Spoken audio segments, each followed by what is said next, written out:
Selene Gallio is a centuries-old mutant psychic vampire and a major antagonist in Marvel Comics. Also known as the Black Queen, she is a longtime member of the Hellfire Club and as such has often tormented the X-Men and their allies. She also fought Captain America and the Daughters of Liberty. She's immortal, she possesses great magical powers, she can just manipulate shadows and darkness. She can drain the life force from any living being that comes into contact with her skin.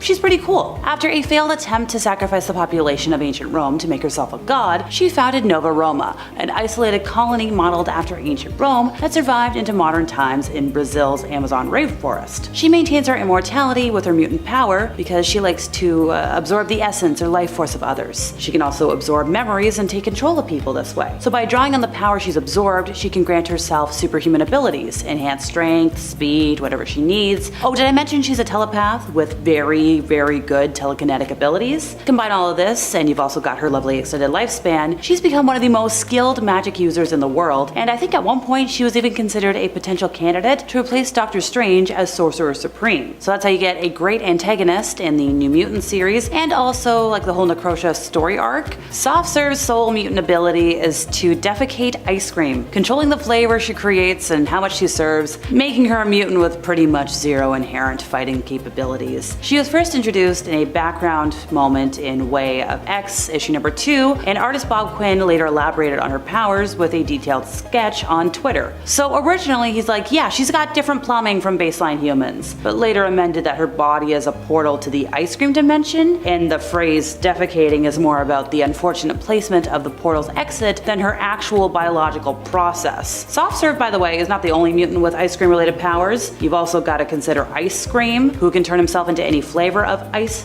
cream. Yeah, ice cream. Alright. According to Bob Quinn, there's no relation between the two, but Soft Serve is a big fan of ice cream. Just don't confuse the two, everybody, because it's easy to do. Sketch has the mutant ability to reshape reality by altering it upon her sketch pad. She can only affect non-organic matter with this power, fashioning metallic tendrils, metallic sheaths, and obviously she needs to be able to see an object in order to affect it. Thankfully for us, she carries around bags full of sketch pads and pencils at all times. In terms of what history we know about her, I think she was held prisoner in Russia by mutant traders until being saved by the X-Men. Oh, and before his abrupt departure from writing Uncanny X-Men, Chris Claremont did intend for Sketch to join the X-Men, but now I got nothing for her. Having the physical attributes of a fish, Sammy Perret, or Squid Boy, was the perfect target for bullies. Now intent on stopping the harassment, Sammy plotted to kill his tormentors, but thankfully a meeting with Professor X saved Sammy from the potentially deadly showdown, and he was like, yeah, I'll enroll at the Xavier Institute instead. Well, en route to the Institute with Professor Xavier, he was like, hey, I can't contact anybody. So they took a detour over to Ireland to help with a mission, and upon investigating, we found ourselves assisting Juggernaut. And then Juggernaut and Sammy became good friends after Sammy saved Juggernaut's life. Kane became a surrogate father to Sammy, but then when Sammy's mother found out about his relationship with Kane, she called Alpha Flight to bring Sammy back home to her. And there, Sammy was going through some harm. Really not great. But then Juggernaut was like, hey, I'm gonna come visit. And well, Juggernaut took care of the attacker and was subsequently arrested by Alpha Flight, the big superheroes in Canada. Oh, did I mention Sammy's from Vancouver? After that, Sammy's mother left the bad guy, Sammy returned to the Institute, and good time. Later on, Juggernaut infiltrated Brotherhood of Evil, working as a double agent, but Sammy stumbled upon that group meeting and he's like, oh my gosh, Juggernaut's betraying the X-Men. So he lashed out at him, causing the group's leader, Black Tom Cassidy, to sadly kill the young mutant, pulping him. Eventually, Sammy became a candidate for resurrection by the Five, and when Kane heard that Sammy's resurrection was coming on the queue, he made it a point to be there to welcome him and to apologize for how things kind of went previously. Jazz, the guy with the power to have blue skin. Not even the power to turn off the blue, just blue skin. Real name John Xander. His dream was to be a rapper, but he wasn't really good. And while in Mutant Town, he was a runner for one of the crime lords of the area, selling toad juice, a substance made from the secretions of Toad Boy. And after M-Day, he was one of the few mutants to retain his mutant powers and appearance, but then was forcibly relocated to the mutant camp, where he was killed by fellow mutant and tent mate Johnny D, thanks to a miniature voodoo doll that Johnny made from a DNA sample. So remember Spat and Grovel, the acquaintances of Gambits who appeared in a couple of issues of Uncanny around the trial times? They had the action figures that were part of the Marvel's Most Wanted. Well, if you remember them, good on you. Do you remember that third person with them? The one that we only had for a couple of panels? His name was Landscape. He was a mutant bounty hunter with the power to create holographic environments, and that's all we really know about him. Equus, also known as Danny, was a metamorph who was able to transform his body into an equine state with horse-like speed that resembled a winged centaur. So while in the state he had flight, he had horse-like speed, really great. History on Danny: his father worked as a government scientist before he had an accident in the lab, and then retired to raise horses in Texas. So Danny was born a mutant, grew up tending to horses, and then he felt that kinship. So when he was in his mutant form, he would run with the horses. He would take the horses to be shown at state fairs, one such being the Texas State Fair, and that's where he was detected by both Magneto and Professor Xavier's mutant locating hardware. So Magneto got there first and was like, "I dub you Equus, the latest soldier in my crusade." And upon the arrival of the X-Men, Magneto was like, "Hey Danny, they're the bad guys, they're here to kidnap you." So he took on his mutant form and fought alongside Magneto against them. Now when Magneto carelessly injured Danny's horses, Danny turned against him and with the aid of the X-Men, defeated him. Danny elected to stay in Texas after this, but the X-Men did leave him a little card for the Xavier Institute, so the door's not completely closed. As part of Gene Nation, a group of Morlock whom Storm encountered and relocated to Africa, Boost was a mutant who kind of functioned like a living battery cell. He could augment other mutants' powers by a process called body jumping, where he would merge with them and boost their powers. So when humanity's last stand attacked the former Gene Nationals at their new home, Storm, the X-Men, the Brotherhood all arrived to offer the mutants protection against their enemies. Humanity's last stand was eventually defeated, and Boost, along with somebody else, they were like, "Yeah, let's get out of here." They helped the Brotherhood escape in return for being, well, dropped off at an unrevealed place of their choosing. Sadly, Boost was affected by M-Day, lost his mutant powers, but was somehow repowered and then became a citizen of Krakoa, and was suggested as a potential replacement for Cortez in Sword, but other than that, don't have a lot. Mother Inferior was a member of the Morlocks, the outcasts, the community of mutants who lived in the tunnels beneath New York City, and her power, kinda handy in this situation, she had the ability to communicate with and control rats and other vermin types of creatures. Handy when you live in the tunnels underneath a rat-infested city, scary if you're me. Well, most folks had been killed in the mutant mass extinction event. A couple of folks escaped, a few with the help of X-Men and whatnot, and Mother Inferior and her family. Part of that, they came across Anna in the old Poseidon. They helped take care of Pester's offspring until one day, Spider-Man's like, "Hey, I'm here to investigate some stuff." And Spider-Man thought the Morlocks were threatening Anna's descendant, and he was like, "Oh, I'm gonna rescue this little thing." But then he found out that it belonged to the Morlocks, and naturally Mother Inferior fought him. So I think, correct me if I'm wrong folks, I think she's now dead because Firebrand had that whole building collapse thing. TBD. So you might think you're familiar with Thumbelina, but we're not here to talk about the Don Bluth adaptation today. This mutant first made her appearance with the now defunct team known as the Mutant Liberation Front, the MLF. And although very loyal to her teammates and part of the team since the get-go, she was often just a source of humor to them. I don't think she took part in a lot of active missions unless she was really needed, because sadly her size and slow movement was usually more of a hindrance than helpful. Like, don't get me wrong, when it came to espionage missions, she was really great. Her ability to shrink down to like a quarter of an inch allowed her to get into places and access things that most of us can't. So she was able to save the team, she was good in a crunch. She would later help out the X-Force in a battle along with a short-lived revamp of the MLF, and she teamed up to help destroy some menaces, but then after that she would just like poof off and we didn't really know where she'd go. Currently, I think her whereabouts are unknown, but we do know that she does still have her mutant powers after all the M-Day stuff, so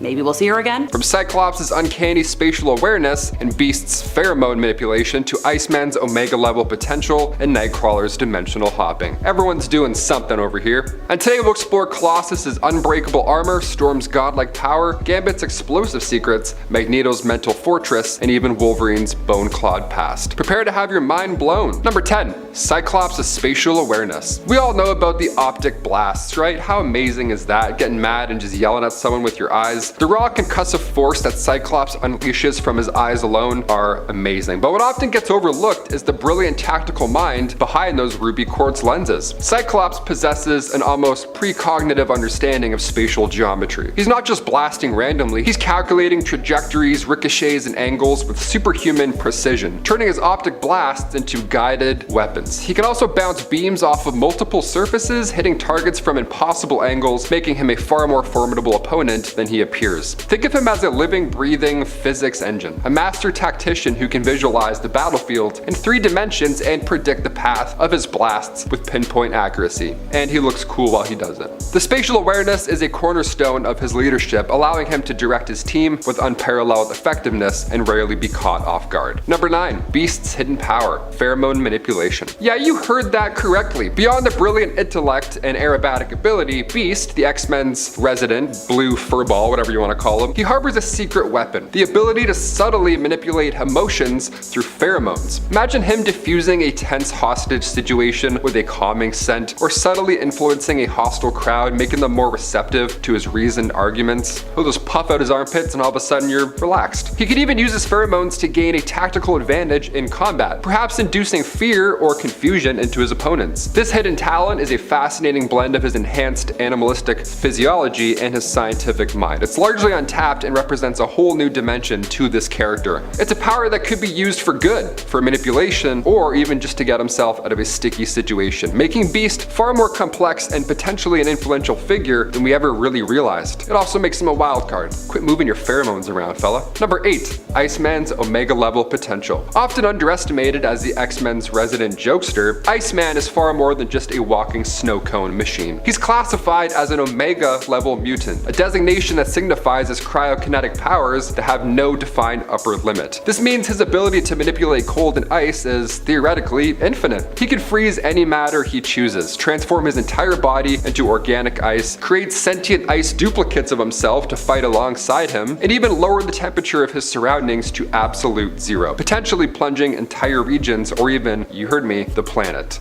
into this new ice age. It'd be a terrible time. Iceman's control over his powers has grown exponentially over the years, hinting at a future where he could become one of the most powerful beings on Earth, a force of nature capable of reshaping the world in his icy image. He is quite literally walking, talking, potentially global catastrophe waiting to happen, making his unusual nature all the more important to keep in check. Number 7. Colossus's unbreakable armor. Colossus, the X-Men's gentle giant, possesses the remarkable ability to transform his entire body into organic steel, a living, breathing metal that grants him near invulnerability. But this isn't just any ordinary metal. No. It's an extraterrestrial substance of incredible density and strength, far surpassing any earthly alloy. In his armored form, Colossus can withstand extreme temperatures, from the scorching heat of lava to the frigid cold of Iceman himself. He can shrug off massive impacts and even endure the crushing pressure of the ocean depths or the vacuum of space for a limited time. He is a walking, talking tank, a nearly indestructible force on the battlefield. Yet this immense power is juxtaposed with his inherently gentle and artistic nature. He's a paradox, really, a being of immense strength who would rather be painting landscapes than fighting battles, a testament to the complex and often contradictory nature of the X-Men.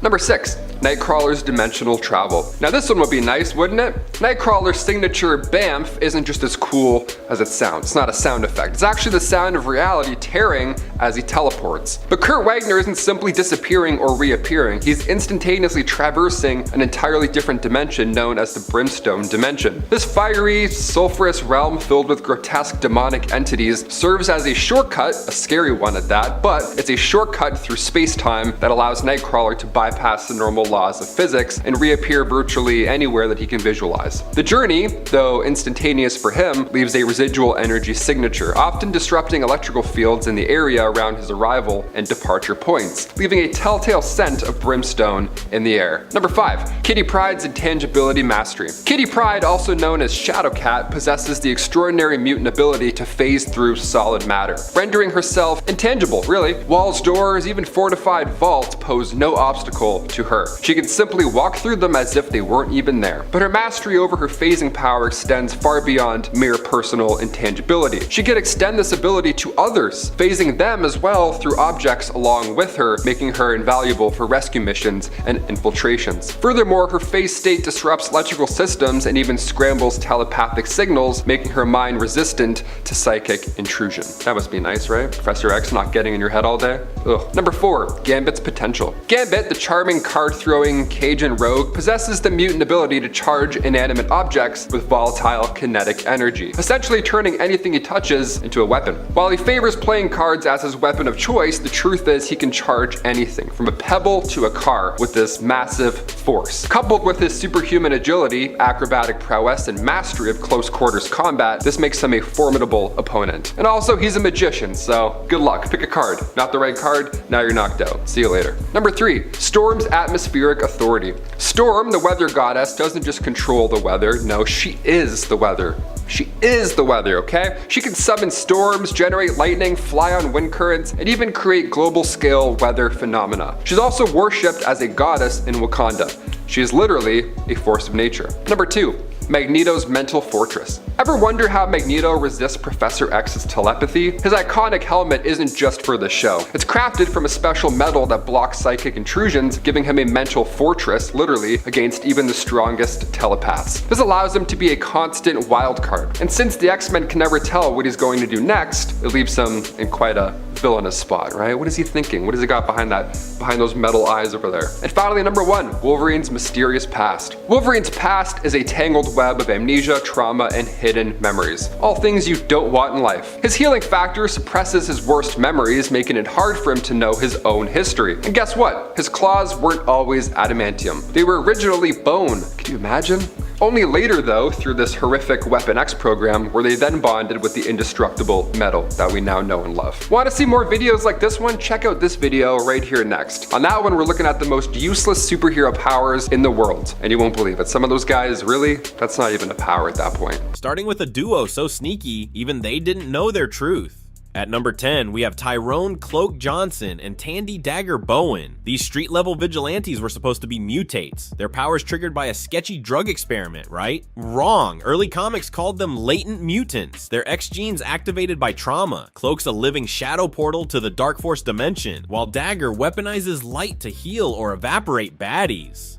But here's the kicker. Marvel later retconned them to Taste to distance them from the X-Men. Coincidence or conspiracy? RC. Either way, their powers scream mutant, and so do their tragic intertwined origins. Their light or dark dynamic inspired the MCU's Doctor Strange vs. Dormammu fight. Cloak and Dagger debuted in 1982, tackling real-world issues like addiction and homelessness. Their connection to the Dark Force ties them to agents of Seihai LD and Luke Cage.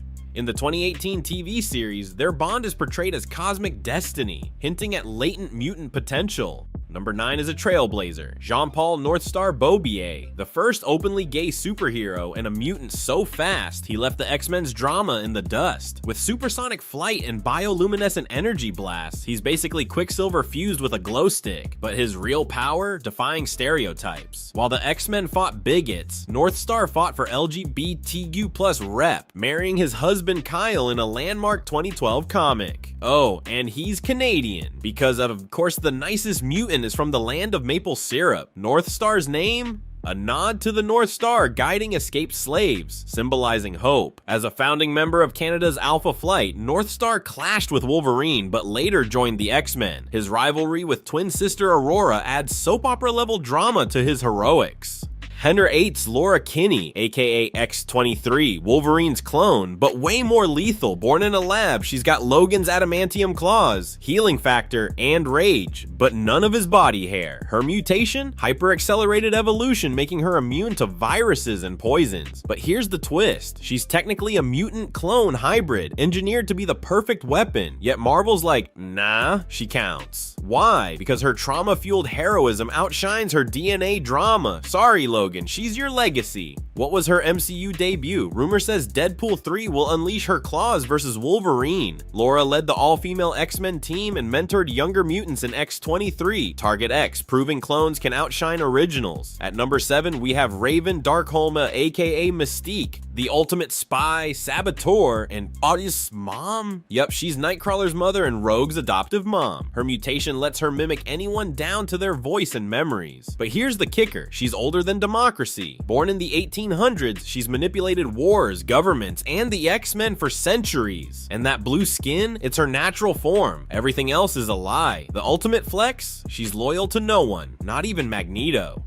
Her name, Mystique? Stolen from a French spy she killed in Wowo. Savage. Mystique's relationship with Precog Mutant Destiny is one of Marvel's oldest LGBTQ+ arcs, influencing her morally gray choices. At number 6 is Victor Creed, aka Sabretooth, Wolverine's arch nemesis and secret half-brother, a mutant with feral senses, razor claws, and a healing factor that outclasses Logan's. But here's the twist. His mutation's corrupted by the Weapon X program, turning him into a cannibalistic psychopath. Yet in rare moments, he's Heroic? He once led the X-Men and even sacrificed himself to save mutants. Is he a monster or a martyr? Answer, yes. His skeleton's laced with carbonadium, a weaker adamantium that slows his healing. Ouch. Sabretooth's involvement in Logan's adamantium bonding adds layers to their feud, making their battles deeply personal.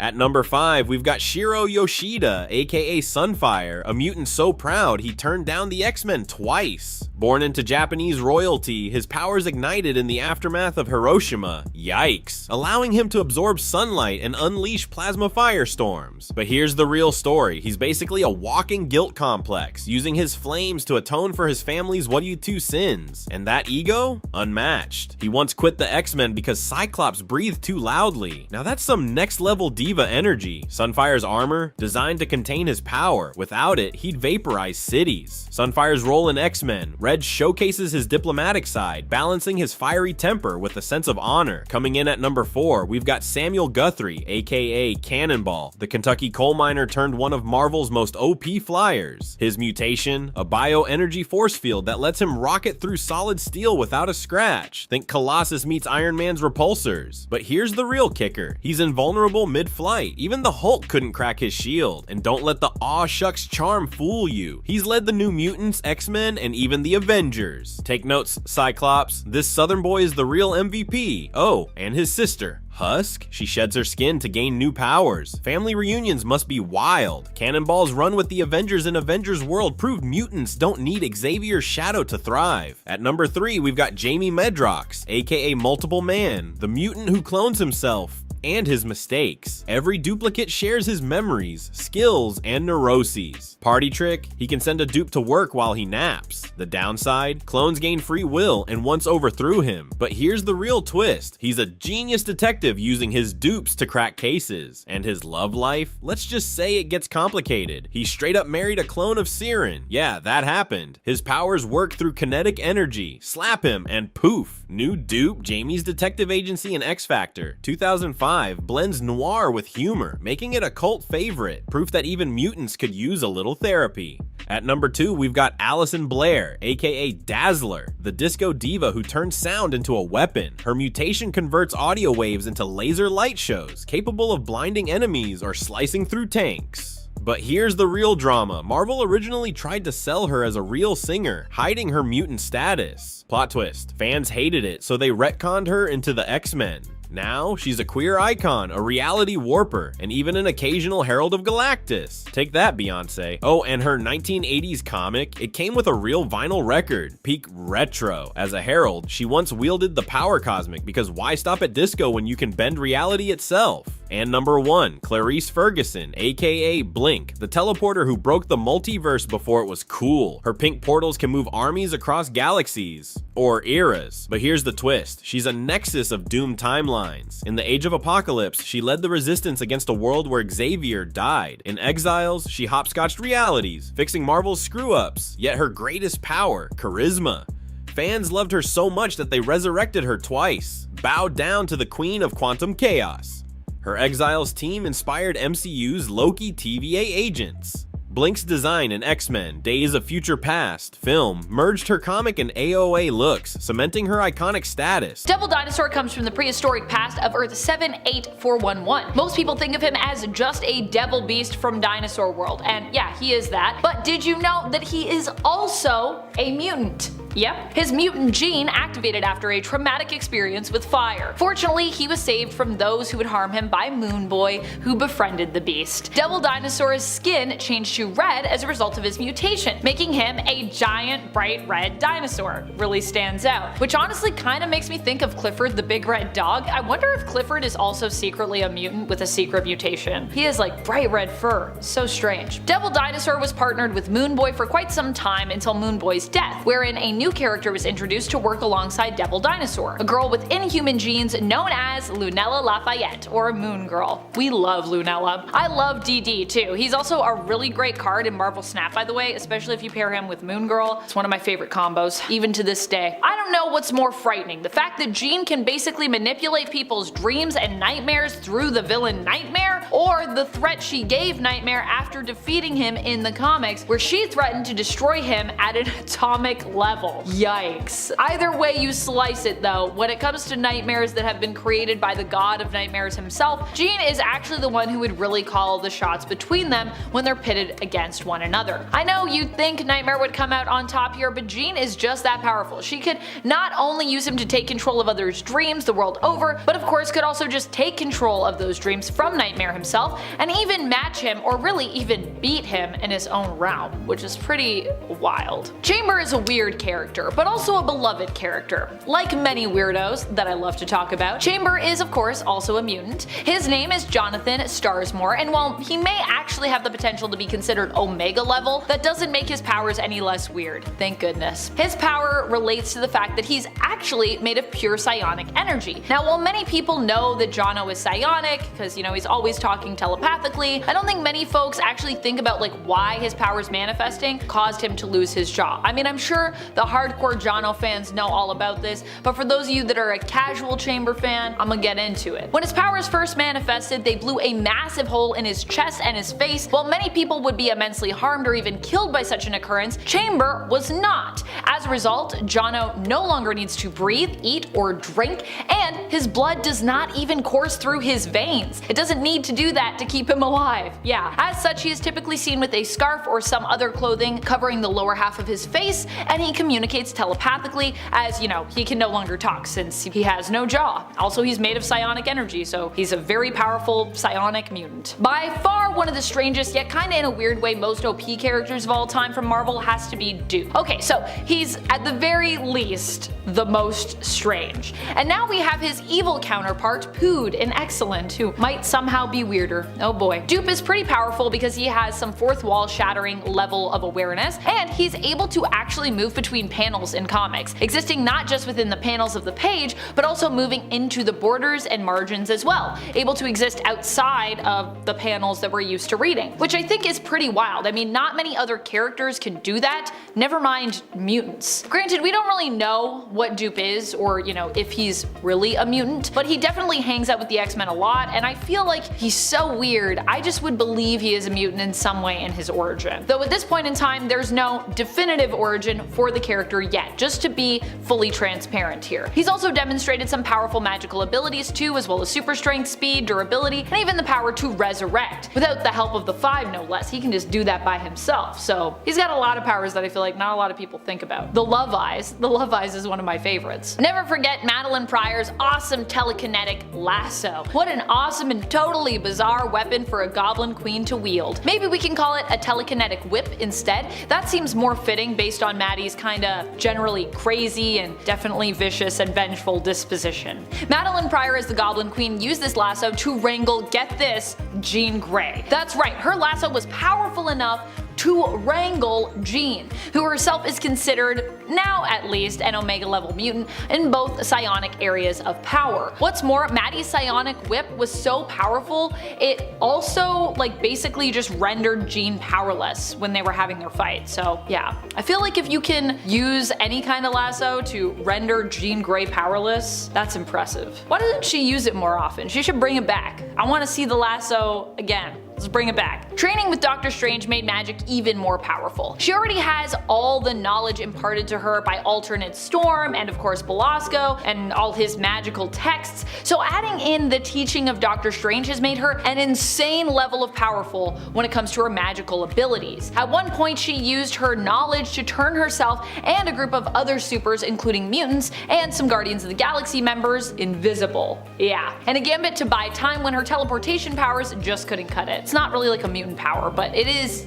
a power that a mutant has. So, see what I did there? There's something about people being in near-death experiences that seemingly allow them to evolve in some way and survive. Mask is another one of the mutants that has experienced that. Mask was inherently more of a villain in the comics and also a Morlock. However, being a Morlock wasn't what made him evil. What made him evil was kind of his outlook on life. His mutant powers allowed him to alter the appearance of others, basically turning him into one of the world's most powerful plastic surgeons of all time. But at the same time, Mask was considered himself to be hideous, hence why he hid in the underground tunnels of New York with the Morlocks and, was a Morlock, because that's kind of their whole thing. And his powers did not work on his own physical appearance, tragically. That is until he was nearly killed by Shatterstar. Now, to survive, he had to actually move his organs around, so this gave him the power to manipulate his appearance. He leveled up. He gained what we would call a secondary mutation. For a while, he also used his powers to appear as Marilyn Monroe while leading the Morlocks. Although now Mask has seemingly gotten over his obsession with beauty and usually chooses to just appear as he is. Either that or people forgot that this power existed, but I'm gonna go with the route of, Mask just loves himself now, because I like that story for him. Moira was usually known as more of an ally to the X-Men for many years, and none of us would have ever suspected that she had powers at all. She has been known as a mutant ally throughout many comics, often Charles Xavier's ill-fated lover, and if you don't see her as being a major player in the comics, let me just remind you that she was the one who figured out how to cure the legacy virus, and I honestly think that elevated her even to a superhero status if we're talking about it. We found out Moira McTaggart was a mutant recently in modern comics during the House of X series. We learned that she had done more than just die in the comics. We learned that her powers allowed her to actually be reborn, but not in a traditional sense of superpowers. This isn't a healing factor or a resurrection. Her powers actually allow her to relive her life again. Yeah, so it's kind of like a reincarnation. From birth to death, starting in the womb. So she's living the same years, but she can use her actions to alter history, making her an odd but surprisingly powerful mutant. But not everyone knows about Moira McTaggart and her powers, so there you go. This is less of a power, this next one, and more of like just a really interesting fact about a power, but I didn't know this myself initially and I was surprised by it somewhat, so I figured I would just share it with you and count it as a point on this list. Now we all know that Jean is one of the preferred hosts, if not I would say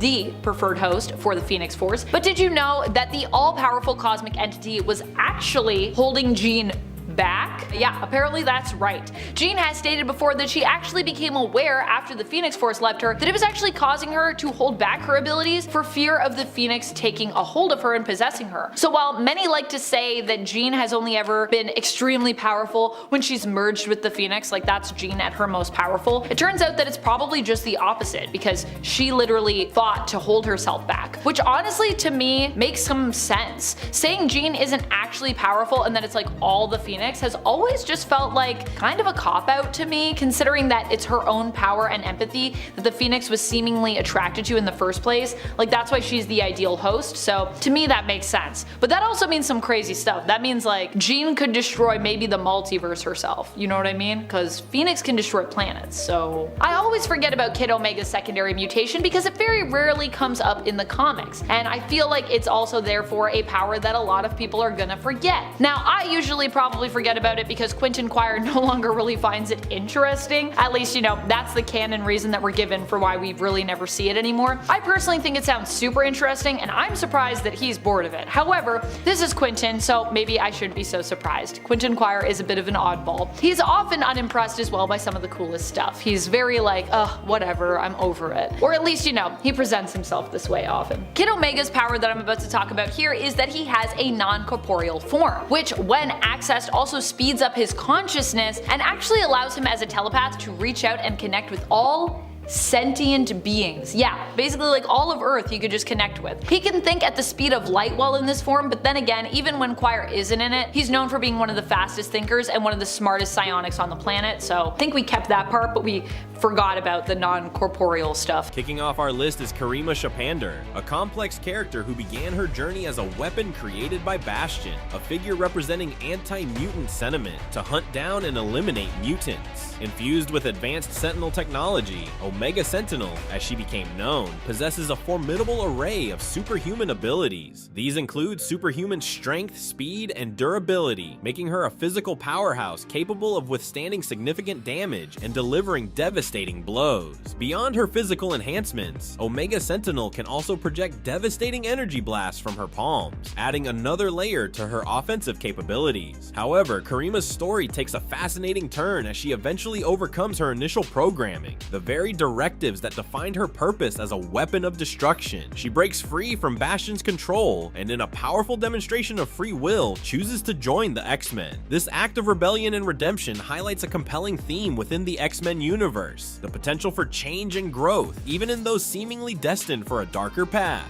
Karima's transformation raises an intriguing question. If Omega Sentinel, a being designed with the sole purpose of eliminating mutants, can find redemption and become an ally, could other Sentinels or even other forces of oppression also be turned from enemies into allies? Her presence on the team serves as a constant reminder of the possibility of change and the importance of hope, even in the face of seemingly insurmountable odds. This fierce and flirty alien hailing from the distant planet of Trilsart is Hepzibah, a space pirate turned X-Man. She's a force to be reckoned with, boasting a suite of impressive superhuman abilities. Hepzibah possesses superhuman strength, agility, and senses, allowing her to leap across rooftops with the grace of a cat and engage in intense hand-to-hand combat with formidable foes. Her enhanced senses, which include exceptional night vision, make her a formidable tracker, enabling her to hunt down enemies through the darkest of nights with ease. When close quarters combat is necessary, Hepzibah can unleash her razor-sharp claws with deadly precision, turning her hands into lethal weapons. And if her physical prowess isn't enough, she also possesses the ability to manipulate pheromones, influencing the emotions and actions of those around her, giving her a subtle but powerful edge in any confrontation. Hepzibah's journey to the X-Men was paved with both adventure and loss. She joined the team after the tragic death of her longtime partner, the Starjammer Corsair, adding a layer of depth and motivation to her character. Her time with the X-Men also included a brief but significant romance with Warpath, further connecting her to the team's intricate web of relationships. As an outsider, an alien warrior far from her home world, Hepzibah brings a unique and valuable perspective to the X-Men, offering insights into mutant issues from an alien point of view. Her own experiences fighting oppression on Trilsart have instilled in her a deep understanding of prejudice and a fierce determination to fight for justice, making her a powerful advocate for mutant rights on Earth. This adorable, diminutive purple dragon, Lockheed, isn't just Kitty Pryde's pet. He's a highly intelligent and fiercely loyal alien with a surprising array of abilities. Far from being a mere companion, Lockheed is a capable hero in his own right, possessing the power of flight and the ability to breathe fire. He's proven his worth to the X-Men time and time again, swooping in to rescue them from perilous situations, often using his fiery breath and razor-sharp claws to turn the tide of battle.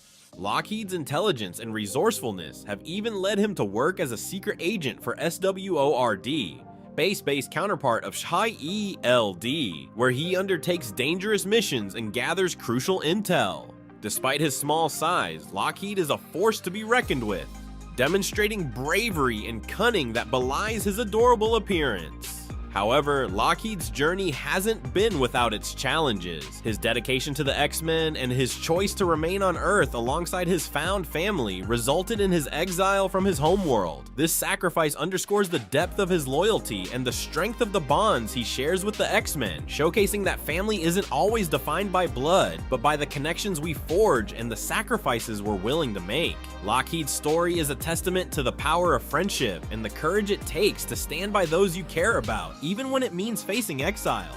Calvin Rankin is a fascinating character with the ability to mimic the powers of any mutant near him. Imagine facing an enemy who can suddenly possess the strength of Colossus, the telepathy of Jean Grey, and the ice powers of Iceman all at once. Mimic has been both an ally and an enemy to the X-Men, making him an unpredictable and dangerous force. His power makes him a valuable asset, but also a potential threat if he falls into the wrong hands. This pint-sized powerhouse from Alpha Flight briefly joined the X-Men, bringing his unique skills and personality to the team. Puck possesses superhuman strength, agility, and near invulnerability, making him a force to be reckoned with despite his small stature. He can leap across buildings, dodge attacks with incredible speed, and withstand blows that would shatter ordinary humans. Puck's fighting spirit and acrobatic skills make him a valuable addition to any team. Created by the Weapon Plus program, Phantom X is a master thief and skilled combatant with a mysterious past. He has a unique physiology, including 3 brains, nanoactive blood, and an external nervous system that manifests as a techno-organic flying ship named EVA Phantom X can create incredibly realistic illusions, misdirecting his enemies and escaping from seemingly impossible situations. He's a master of disguise, a skilled marksman, and a formidable hand-to-hand combatant. Phantom X has a complex relationship with the X-Men. He's worked with them on several occasions, particularly as a member of X-Force, but his morally ambiguous nature and tendency towards self-preservation often put him at odds with the team. He challenges the traditional image of a superhero, operating in the shadows and bending the rules to achieve his goals. This techno-organic alien is a mutant of his own kind, possessing a unique form of compassion and the ability to shapeshift and absorb energy. Warlock can transform his body into a variety of forms, from weapons to tools to even disguises. He can also absorb the life energy of machines and other organisms, making him a formidable opponent in battle. But what sets Warlock apart is his compassion. Unlike other members of his race, he refuses to drain the life energy of sentient beings. He formed a deep bond with Doug Ramsey, a fellow New Mutant, showcasing the power of friendship and acceptance. Warlock has been a loyal friend to the New Mutants and a valuable member of the X-Men, using his unique abilities to protect those he cares about. While not a superhero in the traditional sense, Dr. Moira McTaggart is a brilliant geneticist and a vital ally to the X-Men. Her scientific expertise and unwavering dedication to mutant rights have made her an essential part of the team. Moira has provided crucial medical assistance, developed cures for deadly diseases, and offered invaluable advice to the X-Men on countless occasions. Her research has advanced the understanding of mutant genetics and contributed significantly to the fight for mutant equality. The unstoppable Juggernaut, Kane Marco, Professor X's stepbrother, is empowered by the Crimson Gem of Sidorak, granting him immense strength and durability. He can charge through walls, withstand explosions, and even go toe-to-toe with the Hulk. However, Juggernaut's power comes with a price. He constantly struggles with the influence of the demon Sitorak, who urges him towards destruction and chaos. This internal conflict adds depth to his character and creates a fascinating dynamic with his stepbrother, Professor X. Despite their familial bond, they often find themselves on opposing sides, highlighting the conflict between their ideologies. And the #1 spot goes to the Merc with a mouth himself, Deadpool. Though his healing factor is a result of the Weapon X program, he's not a mutant. Despite his chaotic nature and tendency to break the fourth wall, Deadpool has been a valuable member of X-Force and an occasional ally to the X-Men. He's a skilled swordsman, marksman, and hand-to-hand combatant, with a healing factor that allows him to recover from almost any injury. Deadpool's unpredictable nature and irreverent humor make him a fan favorite, and his presence on the X-Men roster adds an element of chaos and unpredictability to the team. Number 10, Dirtnap. Dirtnap is a weird character, but one who kind of has a beautiful story. Dirtnap originally appeared as one of Genesis's Dark Riders, Tyler Dayspring's Genesis. Dirtnap was a mutant with the ability to absorb beings into himself, thereby adopting their form. However, you would know it was Dirtnap because of a red smiley face that would appear somewhere on him, either on his clothes or his body while in that form. While fleeing from Wolverine, however, he absorbed a rat and either became stuck within or perhaps simply preferred this form, keeping it. Dirtnap would later on actually end up joining the X-Men, befriending Generation X, and even go on to sacrifice his own life to protect his team. However, during the Krakoan era, Dirtnap was spotted spying on Lockheed in 2022's Marauders in issue number 6, with an indicator visible that he had returned to his evil ways, that devilish red smiley face. And friends, before I move on to our next spot on this list, if you love what we do here at Top 10 Nerd, why not show us you love us by clicking that subscribe button so you don't miss out on any good old nerdy content. Number 9, Abigail Brand. Abigail Brand is the head of SWORD, a division of S.H.I.E.L.D., specifically created to deal with defending the Earth from extraterrestrial threats. Aliens and any other external threats to the planet were SWORD's thing. Abigail Brand is one that we often forget about when it comes to heroes who are mutants because she is also an alien herself. Part alien anyway. Her dad was an alien and her mother was a human, but her mother was also a mutant, which is how Abigail herself ended up with an active X gene. Her mutant ability allows her to emit a hot blue energy from her hands that burns through most metals. She also can speak most alien languages, even ones that human mouths can't quite manage to wrap their tongues around. Number 8. Madeline Pryor. While Madeline has played ally to the X-Men on multiple occasions, she is not herself an X-Men, nor has she ever been one. And surprisingly, she is not easily recognized. Well, actually, I guess while Madeline Pryor has played ally to the X-Men on multiple occasions, she's not herself an X-Men, nor has she ever been one. Well, I mean, she does have her dark X-Men right now, but she kind of created that herself. I don't really know if we count that because she wasn't really recruited, but hey, you know what? She is kind of doing it. Surprisingly though, she's still not easily recognized. Trust me, I'm a Maddie cosplayer, and oftentimes people are confused when I'm dressed as her about who exactly I'm supposed to be. Madeline Pryor was created to be used as a pawn by Sinister to get the child he so desperately wanted, the offspring of Jean and Scott's genes, with Maddie being a clone of Jean Grey. In her romance with Scott Summers, she was abandoned, left alone with their newborn when he returned to the X-Men after Jean was revealed to still be alive. Maddie has it kinda tough in regards to her life, to be honest. But hey, you know, at least she's making some progress. I gotta say, I love to see it. Number 7. Manifold. Manifold is probably one of the most powerful teleporters we have out there, and he isn't even really technically a teleporter. Manifold's powers allow him to communicate with the universe and basically ask it to bend over backwards to do his bidding. He can just ask the universe to literally fold itself in half so that he can jump from one point to another point, because it's been folded, moving even all the way across the universe and beyond, seemingly teleporting but really just communicating with the cosmos. The only downside to his powers is that because they're about communicating with the universe, he can really only do this within the 616 reality, because that's his universe. Recently, Manifold was part of the Mutant adjacent Sword team. Number 6. Silhouette. Silhouette is actually an awesome mutant. She is one of the few mutants who retained her powers after M-Day and is known as a magical or mystical mutant. Her powers originate from the universal spring known as the Well of All Things. She is the child of a Cambodian woman named Miami and an American man named Andrew Cord. Silhouette is both her alias and her birth name, and she is believed to be part of a group of descendants who are destined to have power and to unite the east and western ways of the world. After being partially paralyzed by a gunshot, Silhouette was forced to fight while using crutches, but this has never stopped her from kicking serious butt with a combination of dark force energy, teleportation, and impressive martial arts skills. Even when she has her crutches, actually, which I love. Love to see it. Number 5. Vulcan. Despite being one of the most powerful mutants around, he was considered to be Omega level. Vulcan actually hasn't appeared as much. Some of the other more popular, but honestly, in most cases, less powerful mutants. Vulcan's mutant powers are energy manipulation and absorption. Despite his insane power levels, he tends to somehow be the lesser known of all of the Summers brothers. He has also demonstrated the ability to absorb his opponent's powers as well and use them for himself on rare occasions. That's OP. Vulcan is the youngest Summers brother, also known as Gabriel or Gabe Summers, and we only learned of his existence in 2006 when he first appeared in the comic X-Men Deadly Genesis issue number 1. Yet he is considered the most powerful of those three. Despite him technically being from Earth, Vulcan mainly grew up in space in a stasis pod where his aging was accelerated until the point of peak adolescence. Number 4. Tempo. Tempo is super cool. Having seen a little bit more of her through the Marauders series, I have been greatly impressed by her power set, I gotta say. Tempo basically has the power to manipulate and in a way control time. She can speed it up, slow it down, she can change the tempo of it, if you will, and can manipulate it in her own way. Time control to me is something that has always been super powerful. We don't see a lot of mutants that have that power, we don't see a lot of heroes that have that power. Did you know Tempo was actually one of the mutants who you could have voted for the X-Men elections in recent years?